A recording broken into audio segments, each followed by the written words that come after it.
Sa aking mga tagapakinig, mga kaibigan at kapwa mag-aaral, isang mapagpalang araw sa ating lahat. Ako po ay si Kenny Parayogdog, isang full-time working student. At tulad ng karamihan, hangad ko ring makapagtapos ng pag-aaral at umangat sa buhay. Bilang isang individual, pinagsasabay ko ang pagiging mag-aaral, responsabling manggagawa, at lalong-lalo ng tungkulin bilang isang panganay na anak. Narito ako ngayon hindi bilang isang perpektong tao, kundi bilang isang kamag-aral na may mga ulat ng pagkabigo, pagsasakripisyo at pag-ahon. Unang-una sa lahat, nais kong iparating aking taus-pusong pasasalamat sa lahat na naging bahagi, inspirasyon, pundasyon at huwaran sa aking paglalakbay. Mula sa aking mga pamilya, magulang, mga kapatid, mga guro, mga kaibigan, at maging sa mga taong hindi natin inaasahan, ngunit naging tulay upang tayo ay magpatuloy. Minsan, hindi man nila batid, ngunit ang simpleng ngiti, pangangaral, at pakikiramay ay naging mahalagang bahagi upang buuin muli ang ating kalooban. Ako man ay humarap na sa punto ng matinding pagsubok sa buhay. Dumating na rin ako sa puntong nais ko nang huminto at ipagsabahala na lamang ang lahat. Ngunit sa gitna ng kalungkutan, may isang taong hindi ko makakalimutan at nagsabi sa akin, "Kaya mo yan! Ikaw pa ba? Kung pakiramdam mo'y pagod at hirap ka na, ipagpahinga mo lang at magdasal ng paulit-ulit. Pagkat huwag mong isuko kung ano man yung ipinaglalaban mo." Kaya nga, dahil doon, napagtanto kong hindi naman pala masama mapagod ng paulit-ulit. At hindi rin naman kahinaan ang pansamantalang paghinto at paghinga.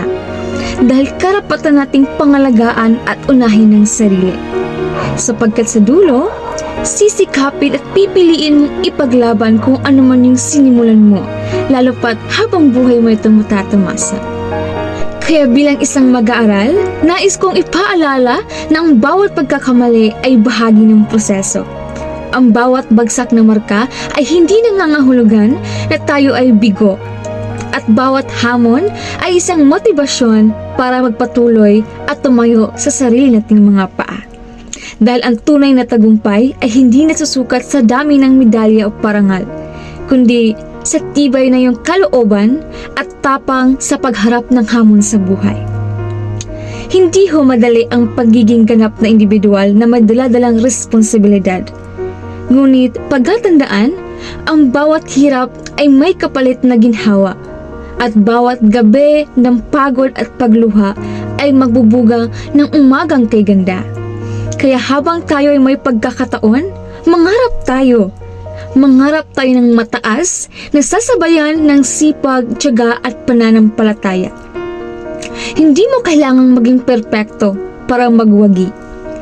Dahil ang tunay na tagumpay ay makakamtan kung may kakayahan kang bumangon at lakas ng loob na harapin ang bawat pagsubok ng walang pag-aalinlangan. Kaya sa mga taong pinaghihinaan ng loob, nais kong sabihin na hindi ka nag-iisa dahil karamay mo ho kami. At hanggat may pangarap, may dahilan po tayo para lumaban. Ika nga, a winner never quits. A quitter never wins.